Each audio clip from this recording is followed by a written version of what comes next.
जहां आज सबसे पहले आपको उस खबर से खबरदार करना है जिसके भविष्य में बड़े मायने खोजे जा रहे हैं, क्योंकि बिहार में आज वो हुआ है जो पिछले 20 साल में नहीं हुआ। 20 साल से मुख्यमंत्री बनते आ रहे नीतीश कुमार ने पहली बार गृह विभाग छोड़ दिया है। अब की बार बिहार में गृह विभाग बीजेपी के पास आ गया है। प्रचार के दौरान जिन सम्राट चौधरी के लिए अमित शाह ने कहा था कि बड़ा आदमी बना देंगे, उन्हें वाकई बड़ा आदमी बना दिया गया है।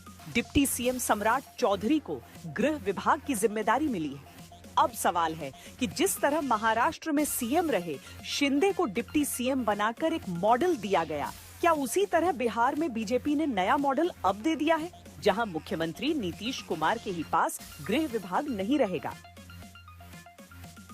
बिहार का आह्वान, बिहार की ताली, बिहार वाली ताली माननीय प्रधानमंत्री जी के लिए। बिहार में नीतीश कुमार को मुख्यमंत्री पद की 10वीं बार शपथ लिए 30 घंटे ही बीते, तब तक सवाल उठा कि अब की बार भले नीतीश कुमार मुख्यमंत्री हो, लेकिन बिहार में क्या आपकी सरकार की फ्रंट सीट पर बीजेपी बैठी है।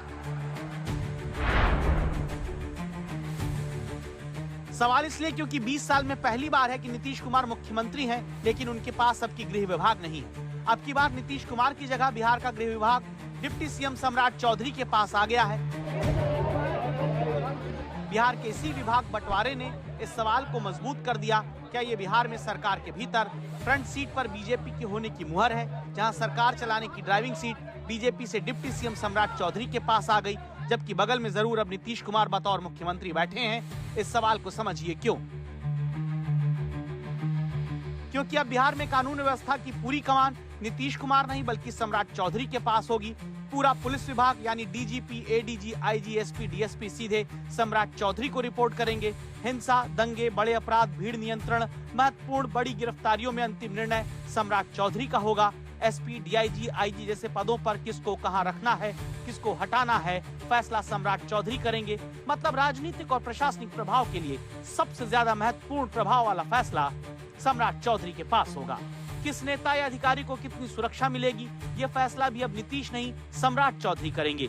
राज्य की खुफिया एजेंसी भी अब सम्राट चौधरी के पास गृह विभाग होने के नाते रिपोर्ट करेगी। और इसी के बाद याद किया जाने लगा गृह मंत्री अमित शाह का वो बयान जो सम्राट चौधरी का प्रचार करते हुए दिया गया।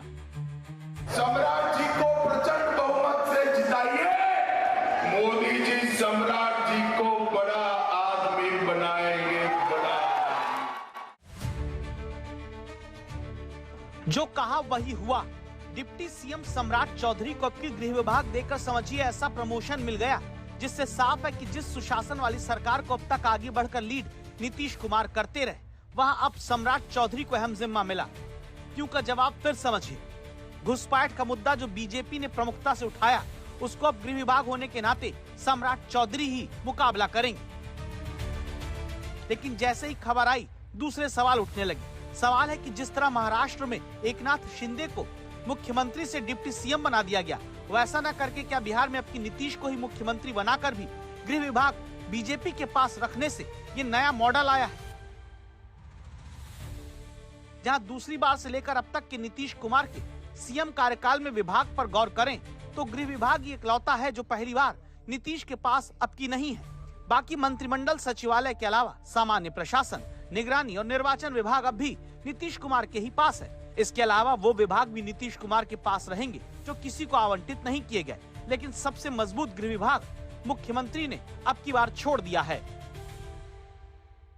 गृह विभाग जैसा महत्वपूर्ण विभाग भाजपा के माननीय सम्राट चौधरी जी को देखकर माननीय मुख्यमंत्री जी ने एक बहुत बड़ा विश्वास उन पर दिखाया है।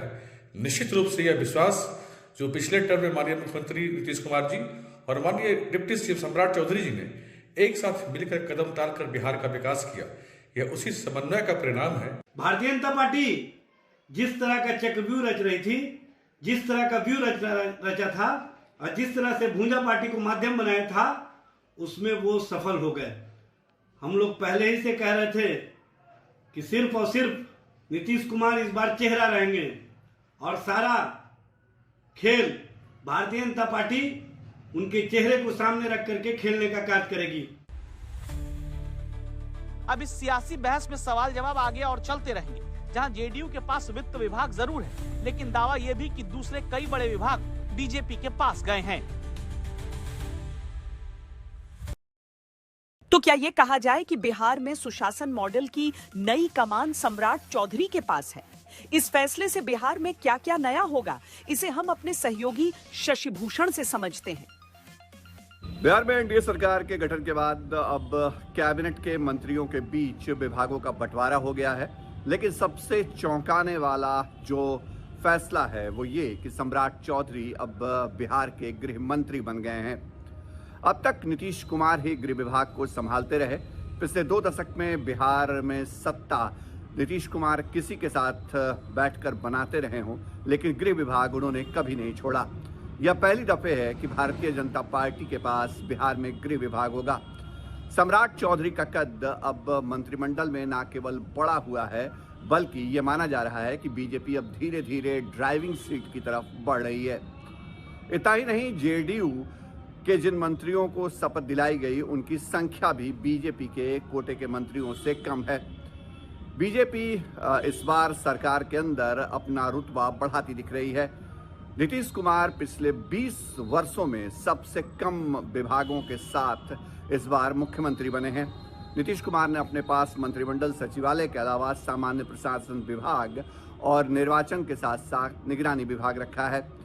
वित्त विभाग भले ही जेडीयू के पास गया हो, लेकिन गृह विभाग जिस तरह बीजेपी के पास आया है वो बता रहा है कि जिन सम्राट चौधरी को लेकर के केंद्रीय गृह मंत्री अमित शाह ने बिहार की सियासत में उन्हें बड़ा आदमी बनाने की बात कही थी, वो अब बड़े आदमी बनते दिख रहे हैं।